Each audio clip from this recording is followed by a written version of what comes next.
دور پہاڑوں اور جنگل کے درمیان ایک چھوٹے سے گاؤں میں طلحہ نامی لڑکا رہتا تھا۔ طلحہ اپنی بہادری کی وجہ سے پورے گاؤں میں جانا جاتا تھا۔ طلحہ اپنے والدین کے ساتھ گاؤں کے کنارے ایک آرام دہ گھر میں رہتا تھا۔ اس کے سونے کے کمرے کی کھڑکی سے گھنا جنگل صاف نظر آتا تھا۔ وہ ہمیشہ اپنے کمرے کی کھڑکی سے جنگل کو دیکھتا رہتا تھا۔ اس کی دلی خواہش تھی کہ وہ اس جنگل میں جائے اور گھومے پھرے۔ ایک رات اچانک اس کی آنکھ کھل گئی اور اسے نیند نہیں آ رہی تھی۔ وہ اپنے بستر سے اٹھا اور لالٹین اٹھا کر جنگل کی طرف چل پڑا۔ اسے ہلکا ہلکا خوف محسوس ہو رہا تھا، کیونکہ اس نے سن رکھا تھا کہ جنگل کے دوسرے کونے میں جو قبرستان موجود ہے اس میں چڑیلیں گھومتی ہیں۔ وہ جنگل میں گھومتا رہا کہ اچانک فاصلے پر اسے ایک چمکتی ہوئی روشنی نظر آئی۔ وہ روشنی کا پیچھا کرنے لگا۔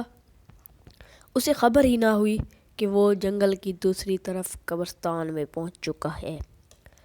اچانک اسے ٹھوکر لگی اور وہ نیچے گر گیا۔ پھر ایک پرانی قبر کے پیچھے سے آواز آئی،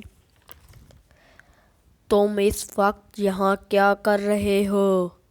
طلحہ نے اپنے کپڑے جھاڑتے ہوئے اٹھا اور اس الفاظ کی طرف دیکھا تو وہاں ایک لڑکی کھڑی ہوئی تھی جس نے صدیوں پرانے کپڑے پہنے ہوئے تھے۔ تم کون ہو؟ طلحہ نے اس سے پوچھا۔ میرا نام ہانیہ ہے اور میں اپنی گڑیا تلاش کر رہی ہوں۔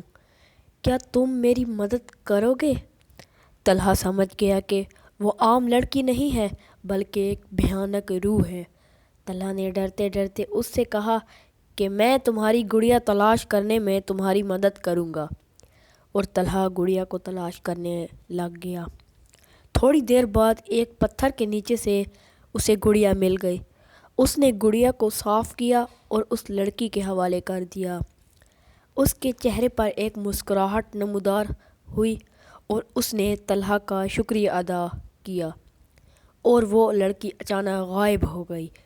لڑکی کے غائب ہوتے ہی طلحہ اپنے گھر کی طرف دوڑا اور اپنے کمرے میں گھس کر سو گیا۔ دوسری صبح اس نے یہ سارا واقعہ اپنے والدین کو سنایا اور آئندہ رات کو جنگل جانے سے توبہ کر دی۔